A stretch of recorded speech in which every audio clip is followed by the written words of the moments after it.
instruções na aba Sobre.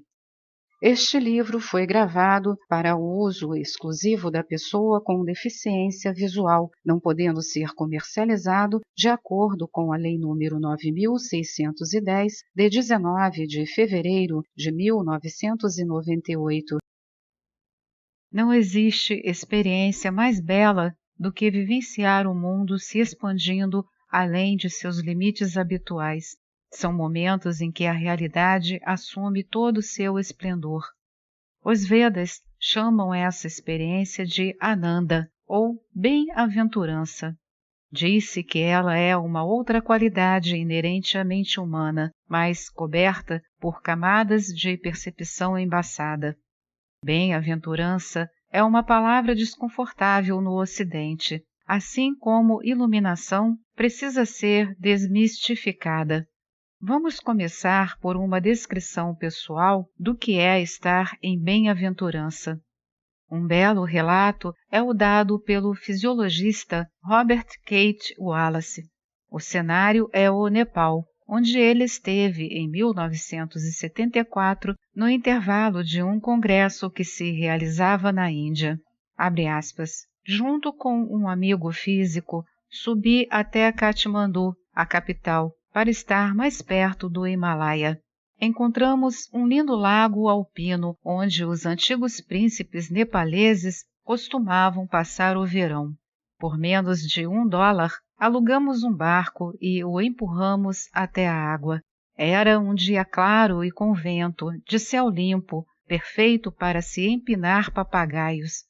Eu havia comprado um no bazar, vermelho vivo e construído para acrobacias. Levantei-o e ele se lançou de minha mão assim que o soltei ao vento. Logo, o papagaio era um pontinho vermelho flutuando bem alto no ar rarefeito. Fiquei olhando para as grandes montanhas que nos cercavam. Embora seus picos estivessem ocultos pelas nuvens, transmitiam uma aura de grandeza e de paz. Enquanto eu olhava, as nuvens dispersaram-se de repente. Fiquei absolutamente impressionado. O que eu tomara por montanhas eram apenas contrafortes. Além deles, como deuses de outrora, elevava-se a verdadeira cordilheira do Himalaia, incrivelmente majestosa. Mal conseguíamos falar diante de tanto poder e beleza concentrados naquele cenário fabuloso. A sensação de possuir um eu pequeno e isolado desapareceu, e em seu lugar estava a deliciosa sensação de fluir por entre tudo o que eu contemplava. Experimentei uma sensação de completa plenitude contida em meu próprio silêncio. Bem de acordo com isso, o pico mais alto diante de nós era o Annapurna, cujo nome significa plenitude de vida. Parado ali no lago, vi de modo direto a realidade onde o tempo é, de fato, eterno. O mesmo poder que criara essas montanhas estava fluindo dentro de mim. Se eu quisesse encontrar a fonte do tempo e do espaço, só precisaria colocar os dedos sobre meu coração. A única palavra adequada para descrever minhas sensações naquele momento é bem-aventurança. Fecha aspas. O que, sem dúvida, se destaca nessa experiência é seu sentido de revelação. As pessoas que se viram diretamente tocadas pela bem-aventurança sentem que, de repente, ficaram expostas à vida como ela realmente é. Comparada a isso, sua visão ordinária era insípida e distorcida. Vinham aceitando uma imagem embaçada em lugar da coisa real. Vivenciar essa bem-aventurança a cada hora do dia seria um sinal de completa iluminação, mas mesmo um breve encontro é significativo. Ele nos permite sentir ondas de consciência que vão emergindo do campo do silêncio, atravessam o vazio e se infundem em cada célula do organismo. Esse é o despertar do corpo. No Ayurveda, a bem-aventurança está na base de 3 técnicas de cura extremamente poderosas.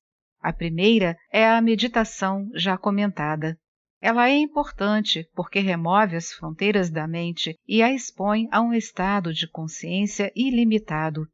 As outras duas, que me foram ensinadas pelo Maharishi em 1986 e 1987, são mais específicas. A primeira delas é a técnica psicofisiológica ayurvédica. O termo psicofisiológico significa mente-corpo.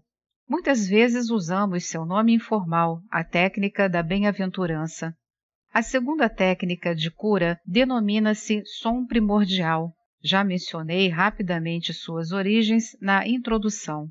Para explicar como essa cura funciona, deixe-me dar um exemplo tomado da hipnose. Uma das mais surpreendentes descobertas da pesquisa da hipnose é que os sujeitos podem fazer as mãos ficarem frias ou quentes, criar erupções na pele e até bolhas poucos minutos depois de introduzida a sugestão hipnótica. Isso não é, rigorosamente falando, uma peculiaridade do transe hipnótico. Estudos feitos sobre o biofeedback mostraram que as pessoas ligadas à aparelhagem podem fazer coisas similares em seu estado de consciência normal.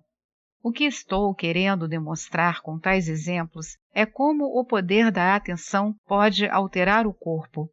O Ayurveda tem feito uso desse princípio por milhares de anos. De fato, uma vez que a premissa básica do conhecimento védico é que a consciência cria o corpo, nada mais natural que tenham sido descobertas técnicas para a focalização da atenção. A técnica da bem-aventurança e do som primordial estão nessa categoria. A consciência é unicamente percepção.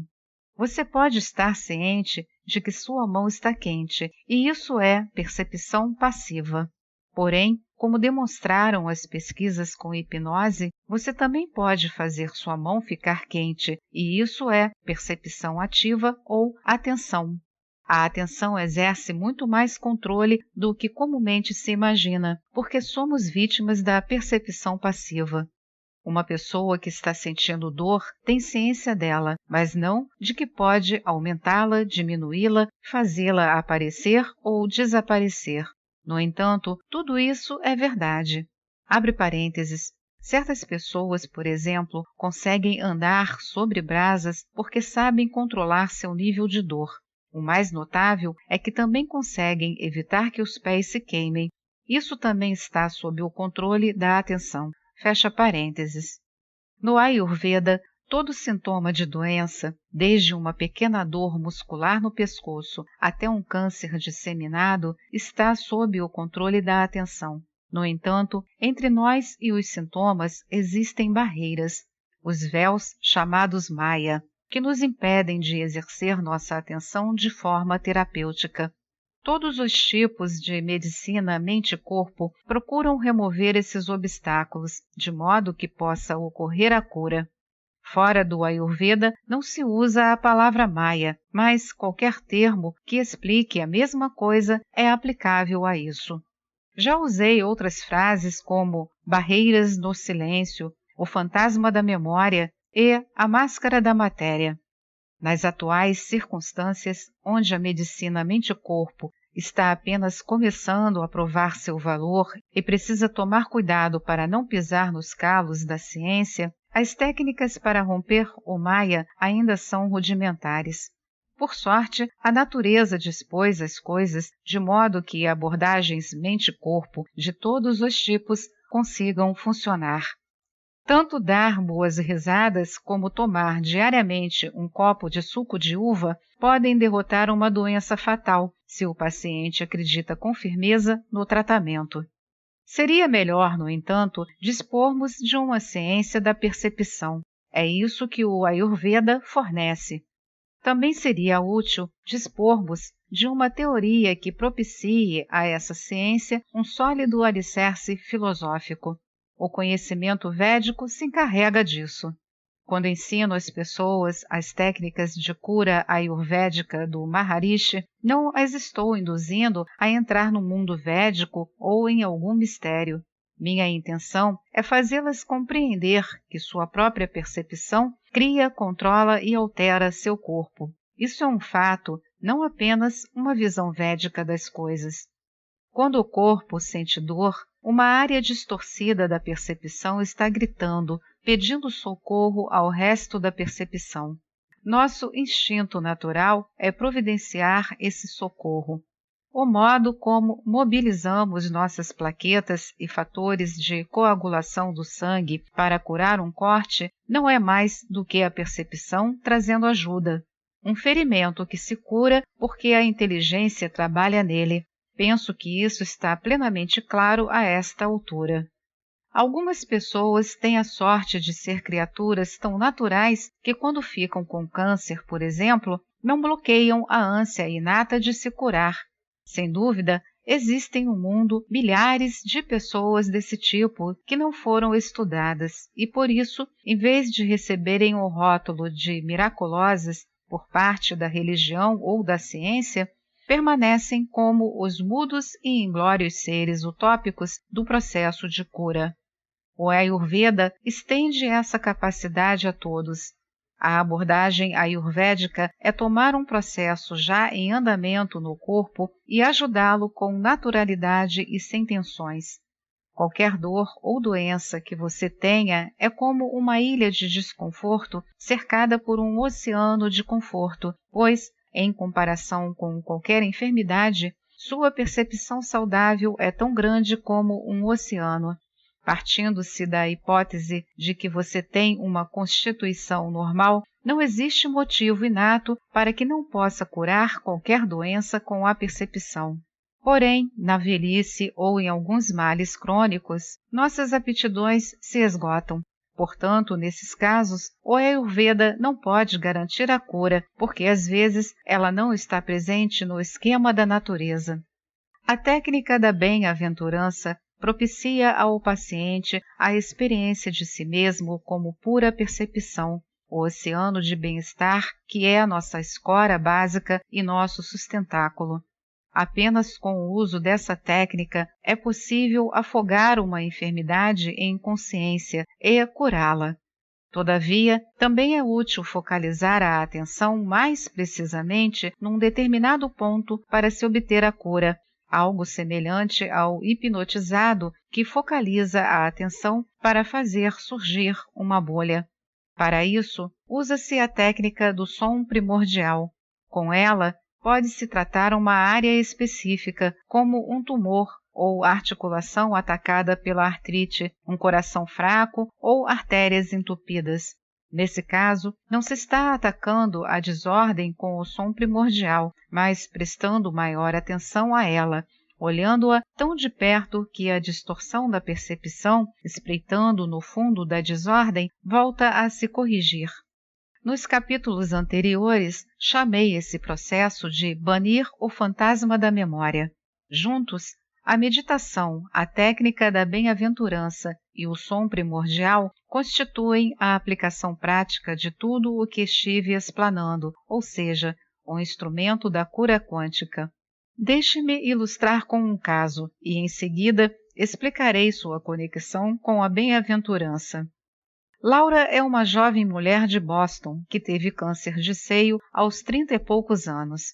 Diante do diagnóstico, escolheu, por motivos pessoais, não se submeter a nenhum tratamento convencional, apesar da ansiosa insistência de seu médico, que afirmava que, sem tratamento, ela morreria em menos de 2 anos. Hoje, 3 anos depois, Laura continua viva e tem a aparência perfeitamente normal. As chapas radiográficas revelam que o tumor não diminuiu, mas o crescimento, se é que houve algum, tem sido muito pequeno. Isso significa que ela ainda corre perigo. No entanto, em sua mente, seu atual estado é uma grande vitória. Embora o câncer ainda esteja presente, ele não seguiu o que os médicos chamam de história natural esperada. O Dr. Yujiro Ikemi, um dos maiores especialistas do Japão em medicina psicossomática, acompanhou 69 pacientes que considera terem tido regressões espontâneas de câncer. Segundo o Dr. Ikemi, não é necessário que as células cancerosas desapareçam por completo. Ele procura outros sinais, como um crescimento anormalmente vagaroso de um tumor, o fato de o paciente não se mostrar debilitado e de o mal não ter se espalhado para outras partes do corpo. Esses sinais são suficientes para indicar uma regressão espontânea, afirma o médico japonês. E Laura apresenta todos eles. Esta é mais uma edição do canal Livros Falados Voz Humana. Que o bem, o bom e o belo se multipliquem em benefício das criaturas.